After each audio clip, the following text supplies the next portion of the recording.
Bonjour à tous, aujourd'hui nous allons voir les calculs de longueur en appliquant le théorème de Thalès pour le niveau 3e.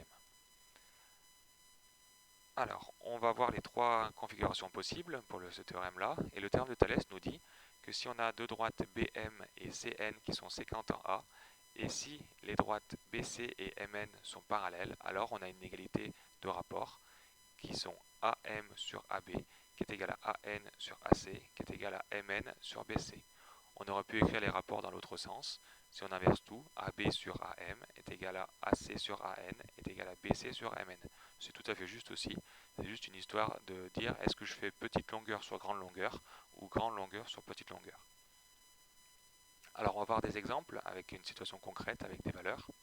Donc on considère un triangle ABC quelconque et on va considérer des droites MB et NC qui sont séquentes en A. Donc ça veut dire que le point M appartient au segment AB et N appartient au segment AC. Dans la condition aussi qui est super importante pour le théorème de Thalès, c'est que les droites MN et BC sont parallèles. Alors ce qu'on va faire, c'est le but de l'exercice, c'est de calculer les longueurs AB et AN. Donc toutes les conditions du théorème de Thalès sont réunies, c'est bien ce qu'on a écrit, donc on peut appliquer le théorème de Thalès. Alors, on a des égalités de rapport. On a trois rapports qui sont égaux. Et pour les trouver, en fait, soit on choisit donc petite longueur sur grande longueur, soit grande longueur sur petite longueur. Donc ici, moi, je vais choisir petite longueur sur grande longueur. Donc le petit triangle, c'est le triangle bleu, et le grand triangle, c'est le triangle noir.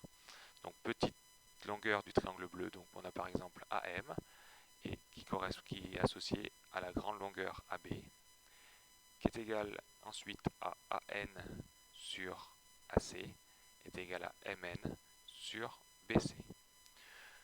Voilà, l'objectif maintenant c'est de calculer des longueurs. On a des longueurs qui nous sont données dans l'énoncé, donc il n'y a plus qu'à remplacer celles que l'on connaît. Donc on ne connaît ni AB ni AN, donc grâce à ces égalités de rapport, on va pouvoir faire des calculs. Alors je prends les deux extrémités des fractions et comme elles sont égales, on va pouvoir ici faire un produit en croix pour calculer AB. Donc le produit en croix, on doit multiplier les deux nombres qui sont en diagonale qui ne contiennent pas AB et ensuite on divise par le dernier nombre.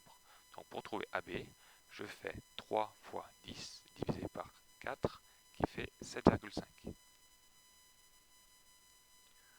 Pour trouver AN, on pourrait prendre les deux premières fractions, mais AB, on a trouvé qu'il fait 7,5. Donc imaginons on s'était trompé sur AB, on va se tromper pour le calcul de AN.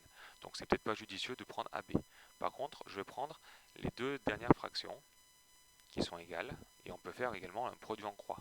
Pour trouver AN, je fais 12 fois 4 divisé par 10, et qui fait 4,8.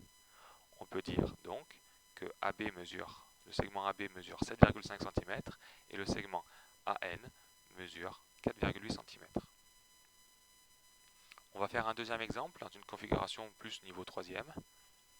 Donc on considère un triangle EDC quelconque et on a les droites PC et RD qui sont séquentes en E. Et on a toujours la condition que les droites PR et DC sont parallèles. L'objectif est de calculer PE et DC. Donc on peut appliquer nos termes de Thalès, on est bien dans les bonnes conditions, et on a l'égalité de rapport suivante. Donc là je vais changer, je vais faire grande longueur sur petite longueur, parce qu'on a l'impression que le triangle bleu est plus grand que le triangle noir. Donc grande longueur, donc EP, qui est associé à la petite longueur EC, est égal à ER sur ED, et grande longueur, donc PR, sur DC.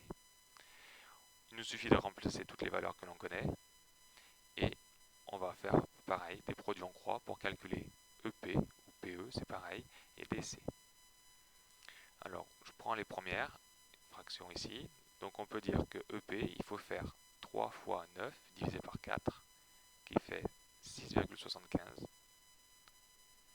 Et si on fait, pour calculer DC, on prend les deux dernières, on va faire 4,5 fois 4 divisé par 9, qui fait 2.